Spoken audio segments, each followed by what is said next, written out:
The comments heard on The View from a Pew are those of Mac McCoy and are not necessarily the opinions of his guests, his producer Garth, any one particular denomination or religion, the church lady, Mr. Lemke, Pastor Craig, or anyone else of sound mind and body.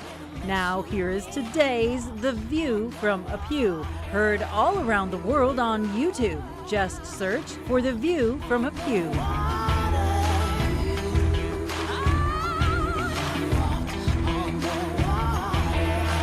Good morning, good afternoon, and good evening. I'm Mac McCoy, and this is The View from a Pew. And this program is theologically based, but it runs a little looser than some theological shows. Neither one of us are current pastors, and we come up with things that, what does the Bible say about blank? And so it is based into the Bible, but we have blank filled in by you, the listener, and you can always email that to me or text it to me, however you want to. Email is mac@mckoy.net, and you'll be able to run this back after it's been recorded, or if you need to grab a pencil and paper, I'll repeat it again. All right, my guest today is Steve Arntz, and Steve and I have been talking, it's Arts, right? We have been talking about idols, and this is our third program. And last week we talked a little bit about idols. On pastors. And you said you got a little more information on that you wanted to bring in. Well, I wanted to sum it up from a secular point of view, actually. There's 8 points that were made. I actually did a search on this, and I thought it was worth mentioning. I said how to avoid having a pastor being an idol. I'm just going to briefly read these. Focus on God, not the pastor. Recognize imperfection. Pastors are human. Practice discernment. Think what you're hearing. Think for yourself. Build healthy relationships. Guard against pride. Seek truth. Demand. Go ahead. Is this for you and I as the part of the congregation, or for pastors? No, this is for us. This is us. Okay. Yeah. Okay. So in other words, you go, just to kind of start from the top again, but so we want to make sure that their focus is on God. Our focus is on God. So if we're listening to a pastor and it's straying from God, focusing on what his word is, then we need to be suspectful of something going on. We also want to recognize there's imperfection, so we can't expect him to be perfect. In other words, how can we have an idol if it's imperfect, and therefore that should be a self-corrective mechanism. We should practice discernment. We shouldn't be just a sponge absorbing it. We should be thinking of what is being said and attaching that to the scripture. And if it doesn't connect, something's wrong. Well, and the other, I'll add to that, don't be afraid to ask questions. Absolutely. And if a pastor does not make themselves available, some of these big mega churches, you can't get to the main pastor. Ask somebody else that you know that may be in church, or someone else you know who knows the Bible and studies the Bible. And here's the other thing, too. Don't be scared to text, email directly to the pastor. They're kind of like the rest of us these days. Sometimes I'll answer them before they'll talk to you personally. You know what I mean? Yeah. So don't hesitate there. Practice build healthy relationships. Now, what we mean by that is if you're isolated or you're in a particular group that only thinks one way, or you're not really sure. In other words, you want to have a connection in the community of the church with other people that resemble you in terms of your outlooks and some. So you can kind of keep on track. In other words, you kind of hold each other accountable. And you therefore would look at the pastor likewise. Guard against pride. So one of the things that we all have to worry about all the time is no matter what we do, we automatically start thinking we're right. And so pretty soon, if you get other people thinking the same way you are, and you all say, man, that pastor's the best thing that's ever come down the pike, well, we should make sure that we put him up on peak of the pike, and therefore, and there it goes. So again, seek truth. Now, just because a pastor says it doesn't mean it's necessarily true. Now, I'm not saying that they're trying to not be truthful, but if you've got a pastor that goes astray, or if you've got somebody that wants to become an idol, and there are those, then we have to look at that person and say, and I said person, not pastor, because they're a person first, a human being. We have to think of that before we put that label on them and understand that. That's real basic information, but so important to do that. We sometimes let the cloth takes over. Go ahead. Yeah, and don't forget that sometimes it's the pastor's opinion. Exactly. And I don't know if they'll say, well, this is just my opinion. In the broadcast industry, that's a highly used term because, especially on talk radio, it's our opinion as well as based on fact. And sometimes, and you know, the worst place to find that? Social media. Everybody thinks there's some keyboard cowboy, and if they think it to be so, then that makes it a fact. Well, to even make it more confusing, facts alone don't necessarily give the truth. And that's a whole separate topic, but we have to really, really delve into things. And of course, on the same point, expect and demand accountability. Let's say, for example, money's being given and you kind of question where it's going. You have every right and you have an obligation to make sure where it's going. Not only for your purposes of giving, yes, you gave, that's the primary thing, but you want to make sure it's going to the right destination too. And be careful, please, that if you don't agree with where the money is going, make that statement clear to the pastor. Don't wind him around a whole bunch of corners saying, oh, what is to go here and here and here? Because in the end, if I was the pastor, I'd say, why didn't you just ask me that? Right. And there should be committees, there should be a board, there should be somebody accountable. And one of my friends who passed away now, he had told me one of the things he looks at whenever he gives money to a charity is the amount that actually goes there. In other words, how much goes into administration. For example, does 100% go there, 95%, 90%? His feeling is, it shouldn't be any more than 10 at the very max, because otherwise you're paying just for people to exist.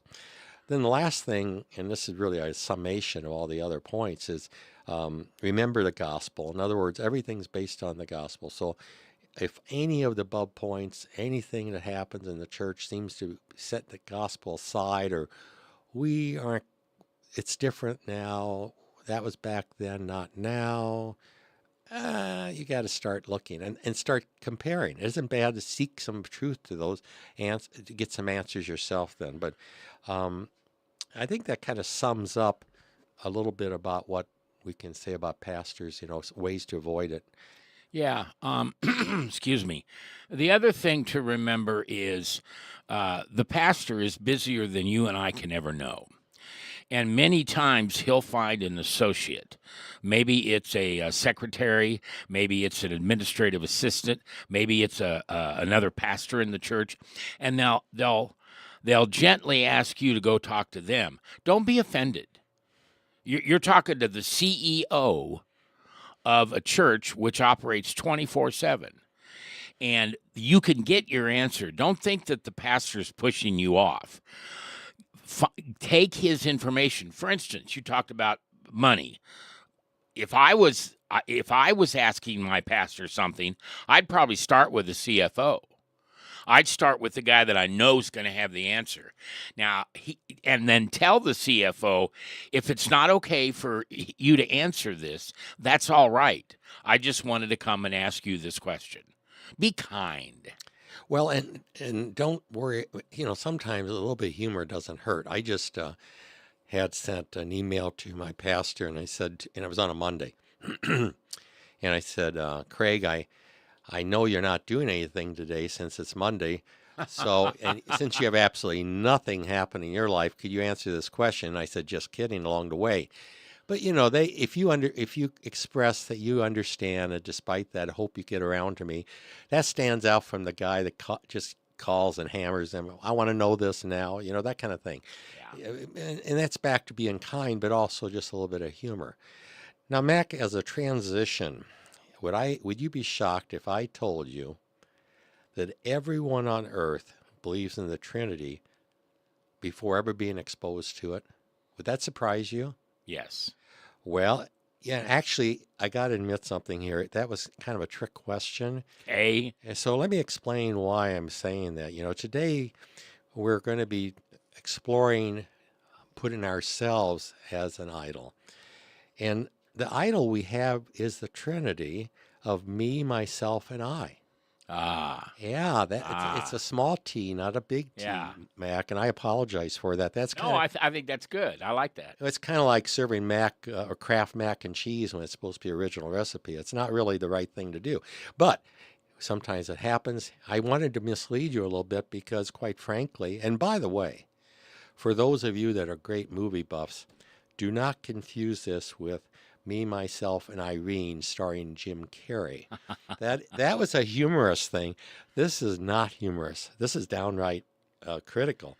Well, and I always help people to remember that ego could be the statement edging God out.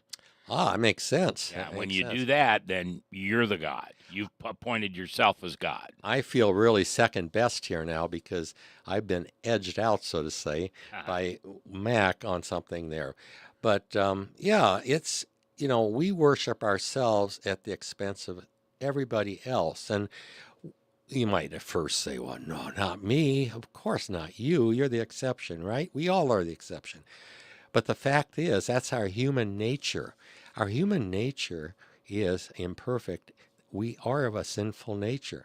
So by that very fact, we gravitate that way until we take hold and overcome it. In other words, if you just do nothing in life and you never try to study anything, you never look for who the master is, and not to say you can't live a good life. You can. You can live a moral life. But it's going to be harder because you're going to want to drift away from that by your very sinful nature. And again, this is not meant to be personal, but you should take it personally because it applies to all of us. Well, and you just said it a minute ago. And my guest today is Steve Arts, and Steve and I are kind of doing a series on idols. The other thing to remember is that when somebody gives you their opinion, and I said this a minute ago, I guess, if you give your opinion, make sure you're telling the person, this is my opinion. I say a lot of times when I'm teaching a Bible study, this is just my personal opinion. I hope it's biblical, but if it's not, let's look into it. And then I make the statement. And because the greatest thing about being a Jesus follower is you don't have to be right all the time. Well, now let me interject something. Uh-oh. Whether I say first, this is my opinion, or I don't say it, let me say this and then see how you would react. It's hard to be humble when you're as great as I am. Now, my point is that I could say that's my opinion, but that statement pretty much says what I'm saying is I am my own idol, and by golly, you better do what I say. And you don't want to question what I say because I've just told you that I am perfect, nearly perfect. And my point is, again, it doesn't matter what comes out if inside you really think that. And you actually believe it, which is Mac Davis. Huh? Hard to be humble. Yeah. Oh, Lord, it's hard to be humble. Yeah. Perfect in every way. Well, and there's a song too. Flat, It's sorry. so hard. My one defense is my righteousness. That's in a song. Yep. And that has really hit me hard. It took me a while, but I got thinking, wait a minute, they're talking about me. They're talking about you. And I'm thinking, what are they talking about? Yeah, when you have only that as your defense. I mean, the only thing that you can say that you're right about is the fact that you say you're right. Think about that. That is like that. If a guy got in a car going somewhere, he'd go in a circle. He wouldn't even leave. He'd be right. Yeah. It's not rational to think that way, but because of our sinful nature, we're inclined to think that way, and that's what makes a personal idol of itself so dangerous. Well, Steve, that's one of the things that Jesus taught me when he first came and mugged me, because the old Mac was a self-righteous, centered, narcissistic person. I decided what was right and wrong, and you're not going to tell me it's right or wrong because I'm deciding it's right or wrong. Now, in your defense, Mac, I got to say there's a little bit of remnant still there for you, which is good because you still got some of your old self, just a tinge that reminds me and reminds you of the very thing we're talking about. Yeah.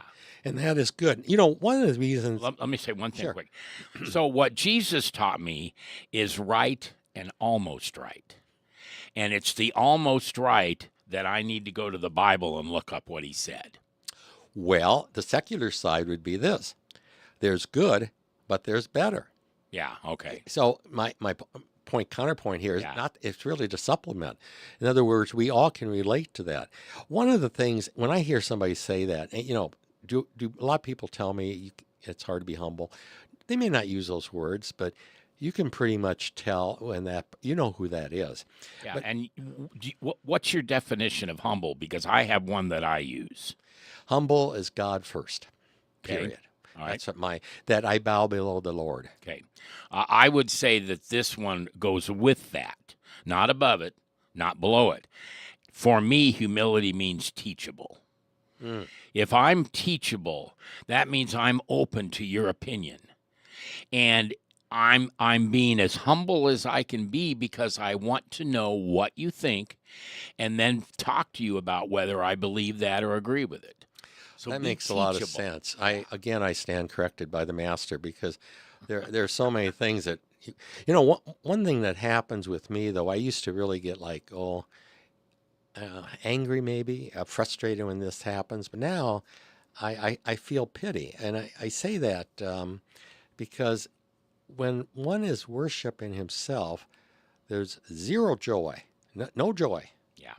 There's little happiness, Yeah. and there's only fleeting contentment. Yes. And I say fleeting because it's here and gone. And you know, if you like to be on a treadmill, that's a perfect place to be because you're just going to expend a whole lot of energy going nowhere.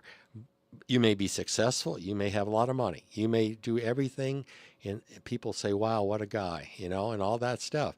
But internally, you're going to be just like an empty vessel. Yeah. And you're right. You're exactly right. It's a very lonely place when you think you're in charge. And the reason I know that is I've been there. Yeah, me too. And it takes, you know, really there are times you really have to be there to understand that. I mean, I'm not an alcoholic, and I can never really help an alcoholic the way an alcoholic can help another. There are limitations based on our knowledge, based on our experiences. But wisdom comes from taking those experiences and knowledge of other people and traditions and using it. That's wisdom, recognizing that other people do know things, that time does pass on wisdom.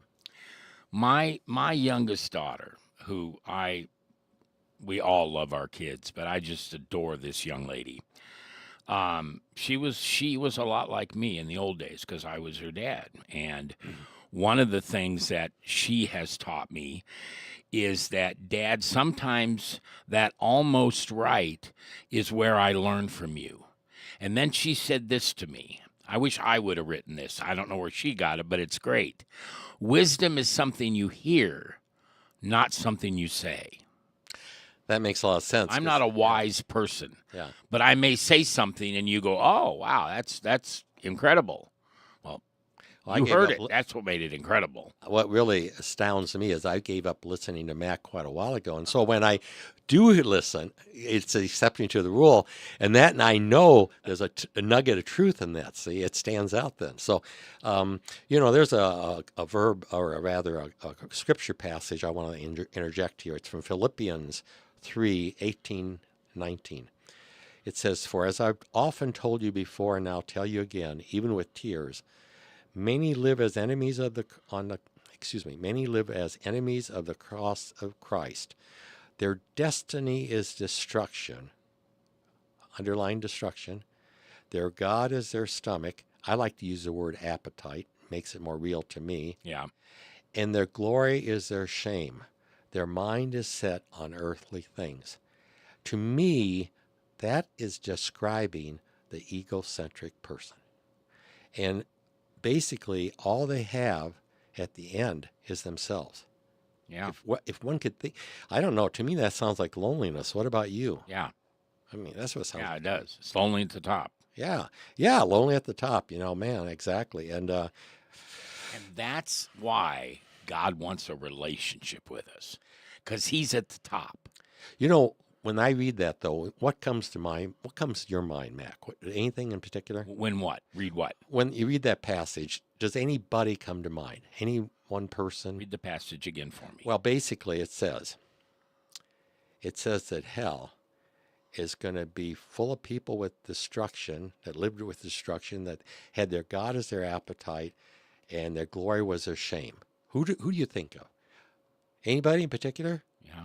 I think of Hitler.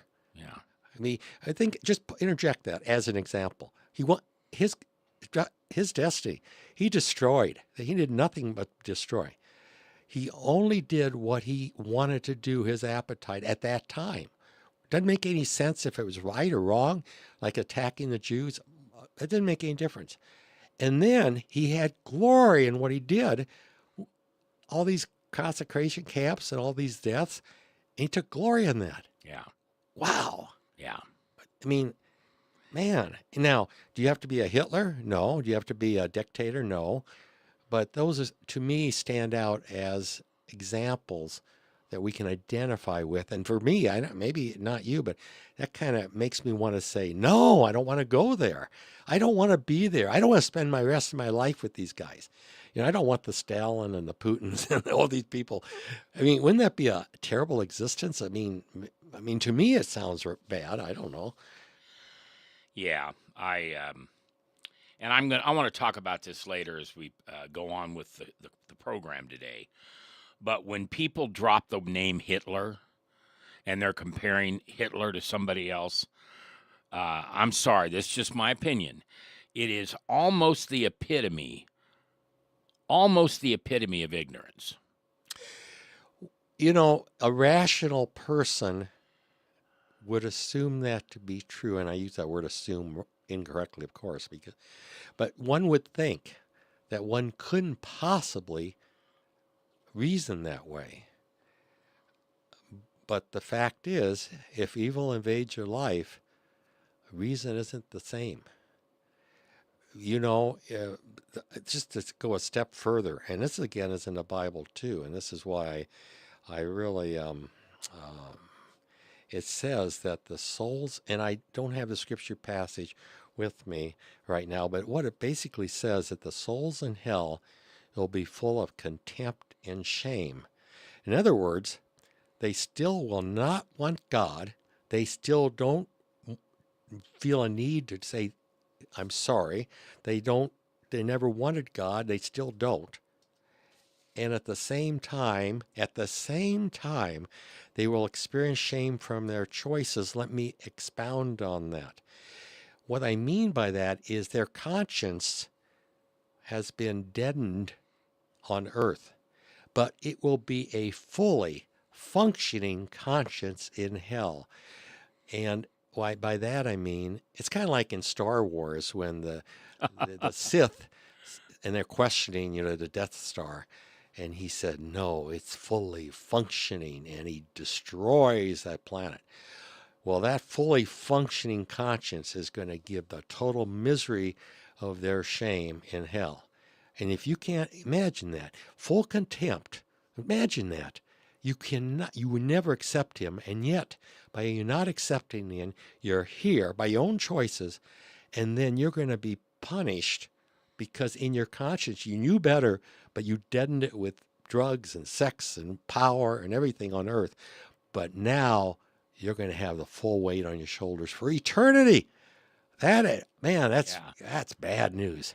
Okay, we're going to take a break, and then when we come back, I'd like to head down the road of being your own idol on social media, because I think that's something that we need to not explain, just to talk about and give people an opportunity to say what they think back.